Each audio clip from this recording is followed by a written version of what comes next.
இந்த காலை ஜெபத்தின் மூலம் உங்களை சந்திப்பதில் மிகுந்த மகிழ்ச்சி அடைகிறேன். சில நேரங்கள்ல நம்ம வாழ்க்கையில தேவன் உண்மையாவே வேலை செய்துட்டு இருக்காரா? அப்படிங்கிற ஒரு கொஷின் நமக்குள்ள இருந்துகிட்டே இருக்கும். நம்ம ஜெபித்து கொண்டே இருப்போம், காத்து கொண்டே இருப்போம். ஆனா, எந்த மாற்றமும் நடக்காதது போல தோன்றும்.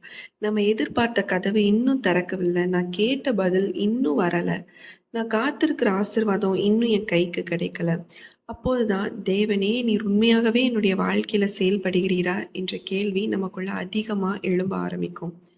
ஆனா, நம்முடைய தேவனுடைய கண்கள் எப்பவுமே நம்மள பார்த்து கொண்டே தான் இருக்குது. தேவன் பெரிய காரியங்களை செய்து கொண்டிருக்கிறார். நம்மளுடைய வாழ்க்கையில பிஹைண்ட் த சீன்ஸ்ல நமக்காக ஒர்க் பண்ணிக்கிட்டே இருக்காரு. ஆனா, நம்ம பார்க்க முடியாத ஒரு சூழல் நம்ம இருக்கலாம். புரிந்து கொள்ள முடியாத ஒரு விதத்துல நம்ம இருக்கலாம். நமக்கான காரியத்த ஒழுங்கு பண்ணி கொண்டே தான் இருக்கிறார். அதனால தான் இன்று நம்ம ஒரு வசனத்த தியானிக்க போறோம். அதுல என்ன அப்டின்னா, சங்கீதம் 126ஆம் அதிகாரம் 3ஆம் வசனத்துல சொல்லப்பட்டிருக்கு. கர்த்தர் நமக்கு பெரிய காரியங்களை செய்தார். இது நிமித்தம் நாம் மகிழ்ந்திருக்கிறோம். இந்த வசனத்துல ஒரு அற்புதமான ஒரு ஒரு விஷயம் இருக்குது. அதாவது இது பெரிய காரியங்களை செய்ய போகிறார் அப்படின்னு சொல்லல. பெரிய காரியங்களை செய்தார் அப்படின்னு இங்க சொல்லப்பட்டிருக்கு. அதாவது ஒரு காலத்துல கண்ணீராக இருந்த அவங்களுடைய வாழ்க்கை இப்போது சந்தோஷமாக மாற்றிப்பட விட்டது அப்படிங்கிறத ஒரு சாட்சியாக இந்த வசனம் சொல்லப்படுது. ஒரு காலத்துல பாரமாக இருந்தது, இப்போது அது சந்தோஷமாக மாறிவிட்டது அப்படின்னு சொல்லப்படுது. இன்று இந்த வசனம் உங்களுடைய வாழ்க்கையில ஒரு விசுவாசத்தை கட்டி எழுப்பக்கூடிய வசனமாக காணப்படும். இந்த வீடியோவை நீங்க தொடர்ந்து பாருங்க. கர்த்தர் நிச்சயமா உங்களோடு கூட பேசுவார்.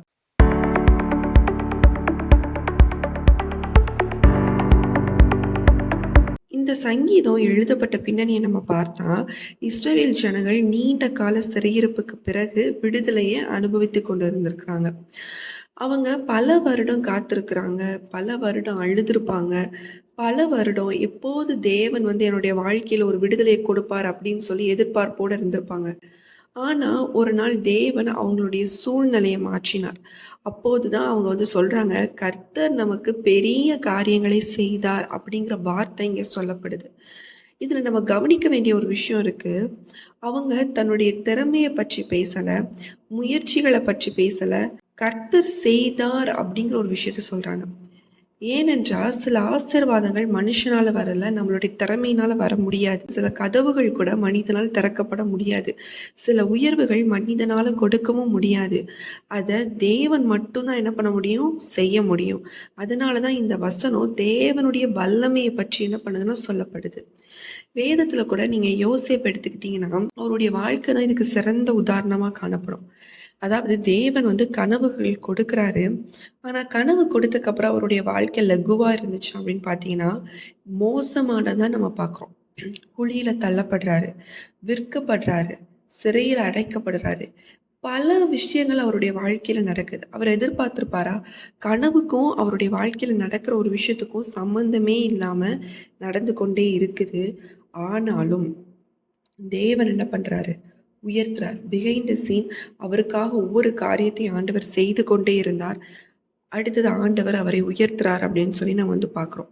ராஜாவுக்கு அடுத்த ஒரு பதவியை ஆண்டவர் அவருக்கு கொடுத்து, ஆண்டவர் அவரை உயர்த்த வைத்தார் அப்படின்னு சொல்லி நம்ம வந்து பார்க்குறோம். ஒரு நாள் கைதியா இருந்தவரை அதிகாரியாக தேவன் மாற்றினார். கர்த்தர் எனக்கு பெரிய காரியங்களை செய்தார் அப்படிங்கிற வசனத்தை அவருடைய வாழ்க்கையில கண்டிப்பா இந்த விஷயம் அப்ளிகபிள் ஆகும். ஒருவேளை இன்று உங்க வாழ்க்கையிலும் யோசேப்பு போல ஒரு சூழ்நிலை இருக்கலாம். நீங்க ஜெபித்திருக்கலாம், பதில் வராம இருந்திருக்கலாம், காத்திருந்திருக்கலாம், ஆனா மாற்றமே வராம இருந்திருக்கலாம், முயற்சி செய்திருக்கலாம், ஆனா அதுக்கான கதவு திறக்கப்படாம இருக்கலாம், சோர்வா இருந்திருக்கலாம். ஆனா சில நேரங்கள்ல விசுவாசம் கூட குறைவுபட்டு இருந்திருக்கலாம். ஆனா இன்று இந்த வசனம் உங்களுக்கு என்ன சொல்லுது அப்படின்னா, தேவன் இன்னும் உங்களுடைய வாழ்க்கையில வேலை செய்து கொண்டே தான் இருக்கிறார்.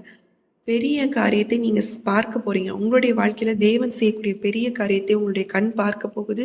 நீங்க சாட்சியா இந்த வார்த்தையை சொல்லும்படியாக தேவன் உங்களுடைய வாழ்க்கையில கிரியை செய்து கொண்டிருக்கிறார். நீங்க இன்று எந்த நிலையில இருந்தாலும் உங்களுடைய விசுவாசத்தை மட்டும் என்ன பண்ணக்கூடாது அப்படின்னா விட்டுறக்கூடாது. உங்களுடைய அதாவது விசுவாசம் குறைஞ்சிச்சுன்னா நம்மளுடைய வாழ்க்கையில எந்த காரியத்தையும் அடுத்தடுத்து செய்ய முடியாது. ஸோ தேவன் உங்களுடைய வாழ்க்கையில விசுவாசத்தை அதிகரிக்கணும் அப்படிங்கிறத ஆண்டவர் இன்று எதிர்பார்க்கிறார். இந்த வசனத்தை உங்களுக்கான வசனமா எடுத்துக்கோங்க. ஆண்டவர் நிச்சயமா உங்களுடைய வாழ்க்கையில ஒரு பெரிய காரியங்களை செய்ய போகிறார். நம்ம எல்லாரும் கண்களை மூடி ஜெபிக்கலாம். அன்புள்ள இயேசு சுவாமி அப்பா, இந்த நேரத்தில் சுவாமி அப்பா ஆண்டவரே, அப்பா இணைந்து ஜெபிக்கிறோம், ஒவ்வொருத்தருக்காக ஜெபிக்கிறோம்ப்பா.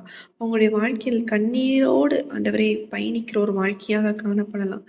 ஆண்டவரே ஸ்தோத்திரம், என்னுடைய வாழ்க்கையில சந்தோஷம் அப்படிங்கிற ஒரு சாப்டரே இல்லாம இருக்கு. ஒரே கண்ணீரின் பள்ளத்தாக்குல தான் நான் நடந்து கொண்டு இருக்கிறேன். எந்த மாற்றமும் என்னுடைய வாழ்க்கையில இல்ல அப்படின்னு சொல்லி கலங்கி கொண்டு இருக்கிற ஒவ்வொருத்தருக்காக ஜெபிக்கிறோம் தகப்பனே.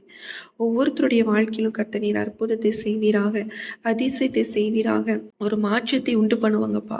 ஆண்டவரே, எப்படி இஸ்ரவேல் ஜனங்கள் சிறையிருப்புல இருந்து விடுதலை பெற்றாங்களோ அதே போல இந்த நாட்கள்ல கர்த்தாவே ஒரு சிறையிருப்புல அவங்களுடைய வாழ்க்கை இருக்கலாம். ஒரு விடுதலையை பெற கர்த்தர் நீர் உதவி செய்யுங்க. ஒரு மாற்றத்தை நீங்க அவர்களுடைய வாழ்க்கையில நீர் உண்டாக்க வேண்டுமாறு ஜெபிக்கிறேன் தகப்பனே. அப்பா, நீங்க ஒரு அற்புதத்தை செய்வீராக அப்பா, அதிசயத்தை செய்வீராக, அதிசயத்தை செய்கிற தேவன் தகப்பனே. அப்பா, ஒவ்வொருத்தருடைய வாழ்க்கையில செய்யுங்க.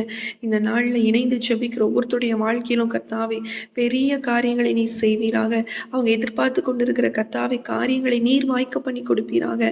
ஒரு மாற்றத்தை அவங்களுடைய ஆண்டவரே வாழ்க்கையில் நீர் கொடுக்க வேண்டுமாறு ஜெபிக்கிறோம். அவங்களுடைய பிள்ளைகளுடைய வாழ்க்கையில் ஒரு மாற்றத்தை உண்டு பண்ணுங்க. என் கணவர் என்னை விட்டு போய்விட்டார், ஆனாலும் திரும்பி வருவார் என்று எதிர்பார்ப்போடு காத்திருக்கிறேன் என்று சொல்லி ஆண்டவரை ஜெபித்து கொண்டு இருக்கிற ஒவ்வொருத்தருக்காக ஜெபிக்கிறோம். ஆண்டவரே, நீங்க அவங்களுடைய வாழ்க்கையில் ஒரு அற்புதத்தை செய்வீராக. இந்த நாள்ல கர்த்தாவே ஒரு மன மாறுதல் ஆண்டவரே. அப்பா ஆண்டவரே ஸ்தோத்திரம், அந்த வீட்டில் உண்டாகட்டும் ராஜா. ஆண்டவரே அப்பா ஆண்டவரே, மனைவியை விட்டு விட்டு சென்ற கணவர் திரும்பி வரட்டும் இந்த நாட்கள்ல. ஆண்டவரே, அவங்க மனைவியோடு சந்தோஷமாக இருக்க உதவி செய்வீராக தகப்பனே. கர்த்தர் பெரிய காரியங்களை செய்தார் என்று உங்களுடைய வாயில ஆண்டவரே இந்த சாட்சியை கேட்க உதவி செய்வீராக அப்பா. அப்பா, உடைய கரத்தில் ஒப்பு கொடுக்குறோம் ராஜா. அப்பா, ஒரு விடுதலை நீர் கொடுக்க வேண்டுமாறு ஜெபிக்கிற தகப்பனே. அப்பா, உடைய கரம் கூட இருக்கட்டும். இந்த நாள்ல செய்யக்கூடிய எல்லா காரியங்கள்லையும் கர்த்தாவே உங்களுடைய பிரசனமும் உடைய கிருபையும் கூட இருந்து தாங்கி வழி நடத்தி செல்ல வேண்டுமாறு நாங்கள் ஜெபிக்கிறோம் தகப்பனே. கர்த்தாவே, நீர் அற்புதத்தை செய்யுங்க, நீங்க அதிசயத்தை செய்யுங்க தகப்பனே. உடைய கரம் கூட இருந்து தாங்கி வழி நடத்தி செல்லட்டும். போக்கிலும் வரத்திலும் எல்லாவற்றிலும் உடைய கிருபை கூட இருந்து வழி நடத்தட்டும்பா. தாழ்த்தி ஒப்பு கொடுத்து ஜெபிக்கிறோம். இயேசுவின் நாமத்தில் ஜெபிக்கிற நல்ல பிதாவே, ஆமேன். என் ஆத்மாவே கர்த்தரை ஸ்தோத்திரி, என் முழு உள்ளமே அவருடைய பரிசுத்த நாமத்தை ஸ்தோத்திரி. என் ஆத்மாவே கர்த்தரை ஸ்தோத்திரி, கர்த்தர் செய்த சகல உபகாரங்களை மறவாதே. ஆமேன். இந்த நாளிலும் கர்த்தர் உங்களுடைய வாழ்க்கையில ஒரு பெரிய காரியத்தை செய்ய போகிறார். விசுவாசத்தோடு இந்த வார்த்தையை நீங்க இந்த நாள் முழுதும் சொல்லிட்டே இருங்க. நிச்சயமாக ஆண்டவர் இந்த வார்த்தையின்படி உங்களுடைய வாழ்க்கையில கிரியை செய்வார். அவருடைய வல்லமை வெளிப்படும். நீங்க அற்புதத்தை பார்க்க போறீங்க, அதிசயத்தை பார்க்க போறீங்க. உங்களை விட்டு சென்றவர்கள் திரும்ப உங்களிடத்தில் வருவாங்க. நீங்கள் அதை சாட்சியாக சொல்லுவீங்க. கர்த்தர் நிச்சயமாக உங்களை ஆசீர்வதிப்பார். இந்த வீடியோ உங்களுக்கு பிரயோஜனமாக இருந்தால் கண்டிப்பாக கமெண்ட் செக்ஷனில் சொல்லுங்கள். அநேகருக்கு ஷேர் பண்ணுங்கள். உங்களுக்கு ஜெப குறிப்புகள் இருக்கும் அப்படின்னா ஸ்க்ரீனில் தர வாட்ஸ்அப் நம்பருக்கு மெசேஜ் பண்ணுங்கள் அல்லது வாய்ஸ் நோட் பண்ணுங்கள். கால் பண்ணால் சில டைம் எங்களால் எடுக்க முடியாது. நீங்கள் மெசேஜ் பண்ணிட்டீங்க அப்படின்னா கண்டிப்பாக நாங்கள் அதுக்கு உடனே நாங்கள் ரிப்ளை பண்ணுவோம். இல்லை உங்களுக்காக ஜெபிக்கணும் அப்படின்னா கூட நாங்கள் ஜெபிப்போம். கால் பண்ணால் சில டைம் எடுக்க முடியாதனால நிறைய பேர் கால் பண்ணால் நீங்கள் எடுக்க மாட்டேங்கிறீங்க அப்படிங்கிற ஒரு விஷயம் வருது.